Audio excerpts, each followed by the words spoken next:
एक अंधेरी रात में विक्रमादित्य के महल में एक बूढ़ा संत अचानक प्रकट हुआ। उसकी आंखों में एक अजीब सी चमक थी और वह रहस्यमयी ढंग से मुस्कुरा रहा था। राजा विक्रमादित्य ने संत का स्वागत किया, लेकिन संत ने सीधा कहा, महाराज, यह केवल मेरे छद्म रूप में तुम्हारे सामने हूं। असली स्वरूप देखना है तो मेरे साथ आना पड़ेगा। विक्रमादित्य ने शांत स्वर में पूछा, तुम कौन हो और यहां क्यों आए हो? संत की हंसी महल की दीवारों से टकराते हुए गूंज उठी। मुझे केवल तांत्रिक कह सकते हो।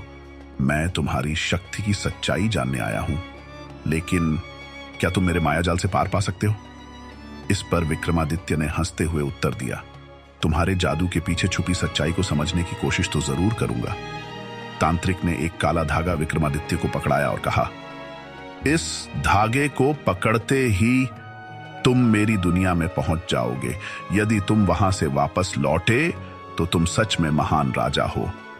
विक्रमादित्य ने धागा पकड़ा और अचानक चारों ओर एक घना अंधकार छा गया। अगले पल विक्रमादित्य ने खुद को एक अनजाने जंगल में पाया।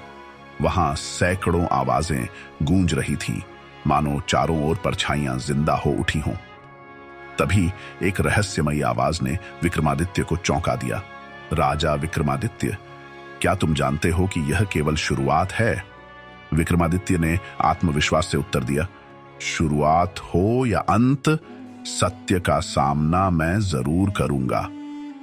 पर तभी जंगल में से एक परछाई विक्रमादित्य की ओर बढ़ी और ठहाके लगाते हुए बोली, राजा, क्या तुम इस जंगल से बाहर निकलने का रास्ता जानते हो, या मेरी शक्तियां तुम्हें भी यहीं बंद कर देंगी?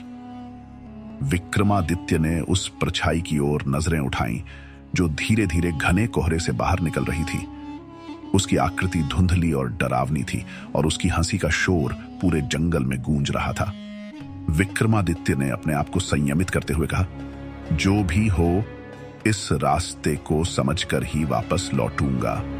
परछाई ने धीरे से कहा, अच्छा, तो चलो देखते हैं तुम्हारी ताकत और बुद्धिमानी कितनी है। इस जंगल से बाहर निकलने के लिए तुम्हें 3 सवालों के जवाब देने होंगे।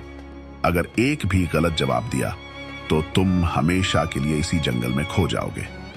विक्रमादित्य ने आंखें बंद कर अपनी आत्मशक्ति को मजबूत किया और फिर बोला, पूछो, मैं तैयार हूं।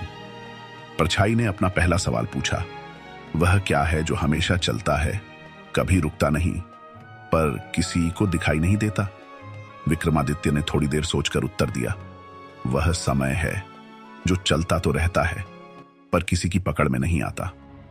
परछाई थोड़ी चौंकी, लेकिन उसने मुस्कुराते हुए कहा, ठीक है, चलो दूसरा सवाल सुनो। उसकी आवाज में अब एक गंभीरता आ चुकी थी। दूसरा सवाल था, ऐसी कौन सी चीज है जो जितनी ज्यादा होगी इंसान उतना ही ज्यादा खो जाता है? विक्रमादित्य ने आंखें बंद कर मनन किया और फिर उत्तर दिया, वह लालच है।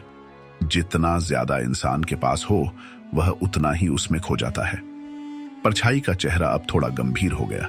उसे समझ में आने लगा था कि विक्रमादित्य सरलता से हार मानने वाला नहीं है। उसने आखिरी सवाल पूछा, बता, ऐसा कौन है जो मरने के बाद भी जिंदा रहता है? विक्रमादित्य ने एक गहरी सांस ली और कहा, वह है एक महान व्यक्ति का नाम और उसकी कीर्ति। इंसान मर सकता है, पर उसकी अच्छाइयों का नाम और सम्मान अमर रहते हैं। यह सुनते ही परछाई के चेहरे पर एक शांति सी आ गई और उसकी आवाज गूंज उठी, तुमने अपने साहस और बुद्धिमानी से यह चुनौती पार कर ली। राजा विक्रमादित्य, तुम सच में महान हो। जंगल का अंधेरा धीरे धीरे खत्म होने लगा और विक्रमादित्य ने खुद को वापस अपने महल के दरबार में पाया। वहां एक गहरा सन्नाटा था, मानो कुछ हुआ ही ना हो। लेकिन विक्रमादित्य के मन में उस तांत्रिक और उसकी रहस्यमयी दुनिया की छवि हमेशा के लिए बस गई।